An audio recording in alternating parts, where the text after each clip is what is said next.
Simulan na natin mga ka-idol.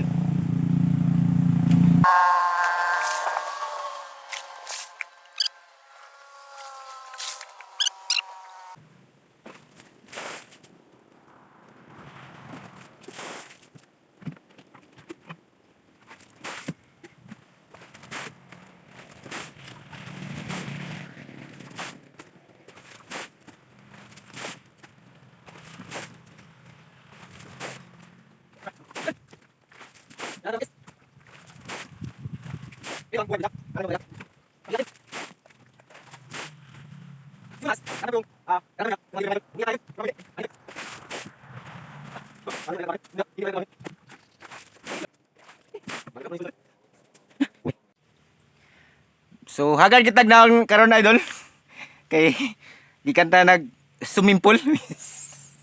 At iyon na nga, ito ang maging update ni Jones TV sa ginagawa ko dito na balon. Yan mga idol. So asahan nyo na dandahan ko yan, laliman, at i-update ko palagi sa inyo ang maging resulta nito idol. At yun nga, naisipan ni Jones TV dito na side ay gawa natin ng swimming pool mga ka-idol. So sa ngayon, ang purpose ni Jones TV dito, ang paghukay dito idol, ay isa sa mga pamaraan ni Jones TV para maging supply sa paggardening ko. At ito nga idol, may mga nahukay ako dito. Sana ay mabinta to idol, o kaya totoo to. So ito, sa mga nanood dyan kay Jones TV ngayon, ito ang nakita ko idol. So parang napakabigat talaga to. Ito ang nahukay ni Jones TV ngayon. Mabigat siya. Kita nyo? Ayan. Siguro bato to o ano yan. Katulad niya idol, may ano siya. So yan. So marami to idol. So katulad niya idol, may nabitak silalim. At napapansin nyo idol, para siyang diamante.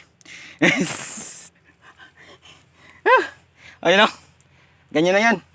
Bali ang nakuha ko dito idol, bali 4 to. So yan. Napakabigat talaga.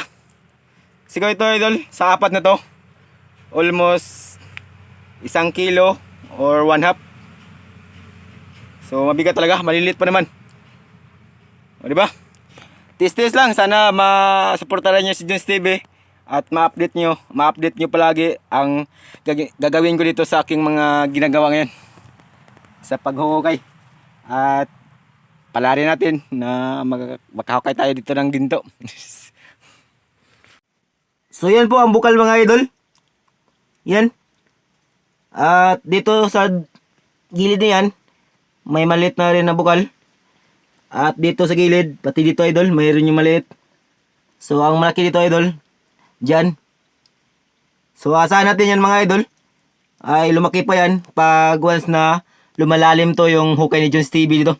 So mabilis lang talaga maipon yung tubig mga idol. So tsaga-tsaga lang talaga. So yan po ang gagawin ni Jones TV na swimming pool.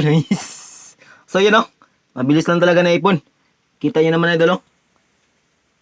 So yan. Dahil po tanghali na ngayon mga idol, mainit na rin talaga ang earth ngayon. Kaya yun, huminto muna si Jones TV. At yan, bukas naman tayo maliligo dito. Araw-araw yan idol, maliligo si Jones TV dito sa ginagawa niyang swimming pool. Oh, di ba?